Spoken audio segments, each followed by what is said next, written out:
تازه خبر پاکستان د امریکا په پیسو 14 کلو کې 80,000 پښتانه وژلي.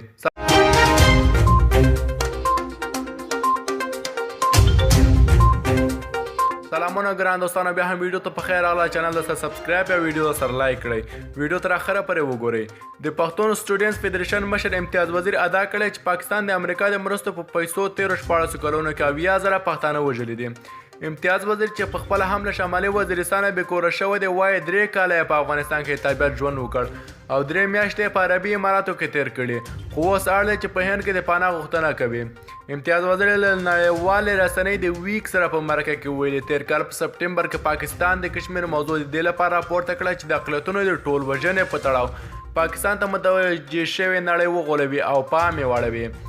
نوموړی نیوکه کړې چې پاکستان په خپله پالیسي کې د ترهګرۍ د ځپلو په نامه پښتون وژنه ځای کړې ده او نړیوال په یوه او بله بهانه د لپاره غولوي چې د پښتون ټول وژنه جاري وساتي.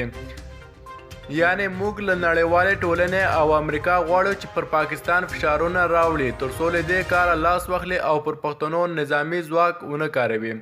نوموړی ټینګار کړی چې که نړیواله څېړنه د پښتنو په سیمه کې وشي، معلومه به شي چې دا خلک ترهګر نه دي بلکې ترهګري او افراطیت پرې د پاکستان لخوا تپل شوي دي. یعنې امریکا باید ژر تر ژره په پاکستان خپلې نظامي مرستې ودروي، ځکه پاکستان په دغو مرستو پښتانه وژني او ترهګرو ته پرې پناه او روزنه ورکوي.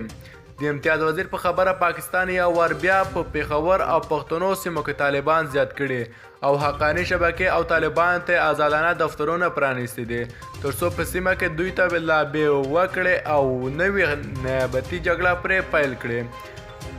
امتیاز وزیر چې پښتون فعال دی، له یوې مودې راهیسې افغانستان ته راغلی و، خو وایي د دغه هیواد د حکومت ملاتړ یې ترلاسه نه سو کړی، ځکه هند ته پناه یې وړه. ګران دوستانه کې ویډیو مو خوښه سوه، ویډیو سره لایک او چینل سبسکرایب کړئ. موږ تاسو ته هر وخت دقیق، تازه او پر وخت خبرونه نشروو، نو چینل سره سبسکرایب کړئ.